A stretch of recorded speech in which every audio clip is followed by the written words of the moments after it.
Assalamualaikum warahmatullahi wabarakatuh. Selamat pagi sobatku. Salam semangat untuk sobat semua. Jadi saya sekarang berada di Desa Satria, Kecamatan Motilango. Saya dengan Kiki weekend di sini.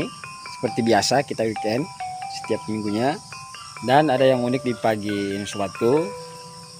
Jadi setiap pagi di rumah Oma Kiki itu pasti kita disajikan dengan pemandangan seperti ini.